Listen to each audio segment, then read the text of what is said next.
야담토끼를 찾아주신 모든 분들께 감사드립니다. 재미있는 야담 이야기 지금 시작합니다. 옛날 옛적 조선시대의 어느 바닷가 마을에서는 두 개의 강력한 해상 세력이 전쟁을 벌이고 있었습니다. 그들은 곧잘 돌고래파와 고래파로 불렸는데 바다의 무역을 지배하고 있던 양측은 바다와 육지를 넘나들며 끊임없이 다투고 있었습니다.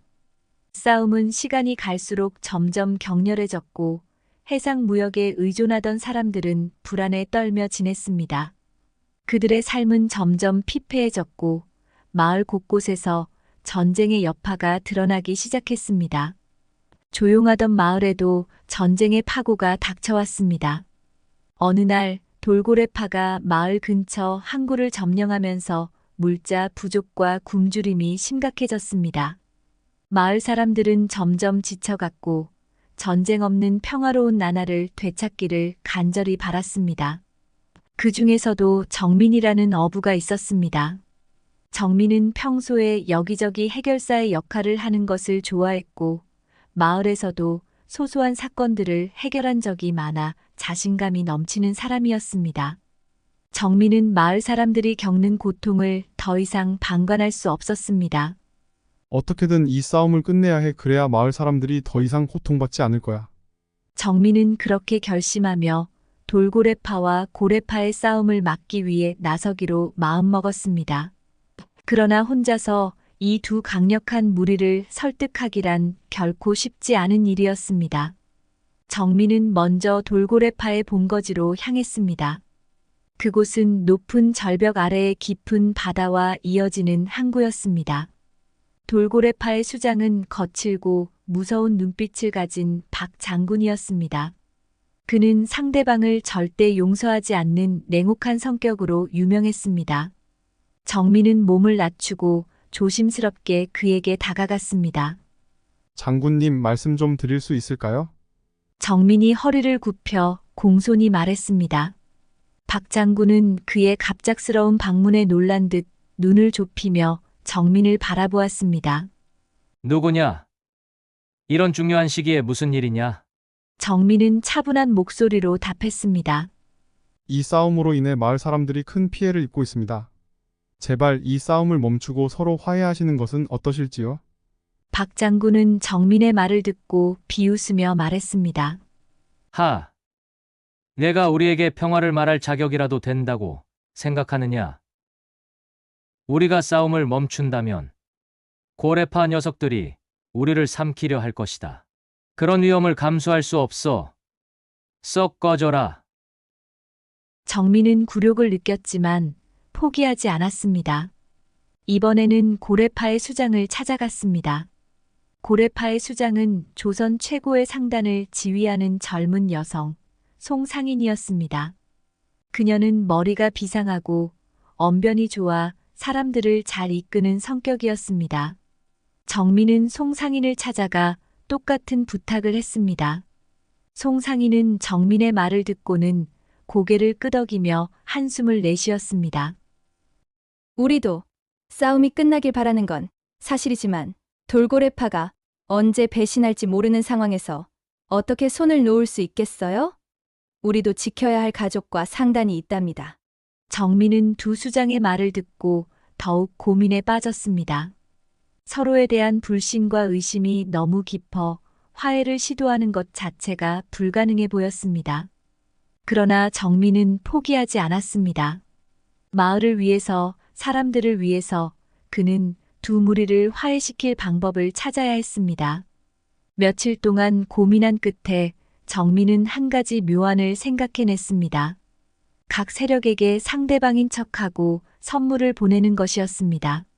그는 두 세력 모두가 서로를 오해하고 있다는 것을 알고 있었기 때문에 이 방법이 혹시라도 화해의 계기가 될 수 있을 것이라 생각했습니다.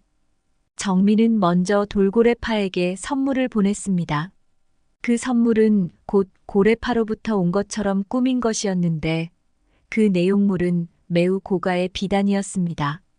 돌고래파는 험난한 지형에서 생활하면서 자주 다치는 바람에 얼굴에 흉터도 많고 외모가 험악했습니다. 그런데 그 비단을 받은 박 장군은 고래파가 자신들에게 꿈이라고 조롱한다고 오해했습니다. 그는 얼굴이 붉어지며 화를 참지 못했습니다. 우리가 고래파의 비웃음을 받아야 한다는 말이냐? 이건 모욕이다. 박 장군의 분노는 그의 부하들에게도 빠르게 전파되었습니다. 부하들 역시 선물을 둘러싸고 수군거리며 고래파에 대한 불만을 키워갔습니다. 그들의 자존심을 건드리는 선물은 오히려 그들의 결속을 강화했고 그들은 더욱더 고래파를 무너뜨리겠다는 결의를 다졌습니다. 돌고래파 내부의 긴장은 더욱 고조되었고 모든 전사는 자신들의 자존심을 지키기 위해 더욱 결연해졌습니다. 정민은 또 고래파에게도 선물을 보냈습니다. 이번에는 돌고래파로부터 온 것처럼 꾸며보낸 것이었는데 선물은 화려한 칼 몇 자루였습니다. 고래파는 평소에 어업을 더 중요하게 여겨 어업용 무기를 종종 사용하곤 했습니다. 송상인은 칼을 받고 돌고래파가 자신들의 무기가 부족하다고 무시하며 조롱한다고 오해했습니다. 송상인은 이를 보고 얼굴이 굳어지며 분노했습니다. 돌고래파가 우리를 이렇게 모욕하다니. 이건 결코 참을 수 없어요. 송상인의 격분은 고래파 내부에서도 파장을 일으켰습니다. 그들 사이에서는 돌고래파가 고래파를 우습게 여기고 무력을 과시하려 한다는 이야기들이 떠돌기 시작했습니다. 고래파의 전사들은 자신들의 자존심을 지키기 위해 돌고래파와의 전쟁을 더 치열하게 준비했습니다. 그들은 우리의 무기가 약하다고, 그들에게 우리 힘을 보여주자 라며 복수심을 불태웠습니다. 정민이 보낸 선물은 양쪽 모두에게 자존심을 상하게 하는 결과를 낳았고 이는 곧바로 양측의 분노를 더욱 격렬하게 만들었습니다. 그들은 서로에 대한 분노를 억제하지 못하고 다시 싸움을 시작했습니다. 오히려 정민의 어설픈 시도가 상황을 더욱 악화시킨 것이었습니다. 전투는 마을 근처까지 번지며 주민들에게 더 큰 공포와 불안을 안겨주었습니다.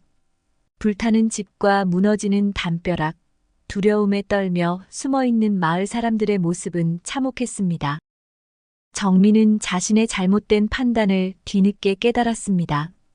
그는 단순히 선의만으로 문제를 해결할 수 있을 것이라고 생각했지만 두 세력의 감정과 자존심을 충분히 고려하지 않았던 것입니다.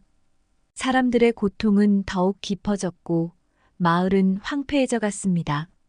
몇 주 뒤 돌고래파와 고래파의 전투는 결국 마무리되었습니다. 하지만 그 결과는 처참했습니다. 양측 모두 막대한 손해를 입었고 마을 역시 큰 피해를 입었습니다. 사람들은 절망에 빠졌고 마을 곳곳은 전쟁의 흔적으로 황폐해졌습니다. 정민은 자신의 행동이 가져온 결과에 깊은 자책감을 느꼈습니다. 그는 자신의 선의가 잘못된 방식으로 실행되었음을 인정하며 섣불리 타인의 일에 끼어드는 것이 얼마나 위험한 일인지 깨달았습니다. 어설픈 참견은 독이 될 수 있습니다. 타인의 갈등에 무턱대고 개입하는 것은 오히려 상황을 악화시킬 수 있으므로 신중한 판단과 적절한 시기가 중요합니다. 선의는 중요하지만 그 선의가 어떻게 받아들여질지를 깊이 고민하고 실행하는 지혜가 필요합니다. 진정한 용기와 배려는 상대방을 이해하고 조심스레 다가가는 데서 시작됩니다. 지금까지 함께해 주셔서 감사합니다.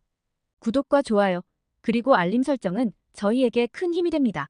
앞으로도 더 재미있고 유익한 이야기로 찾아뵙겠습니다. 다음 영상에서 또 만나요.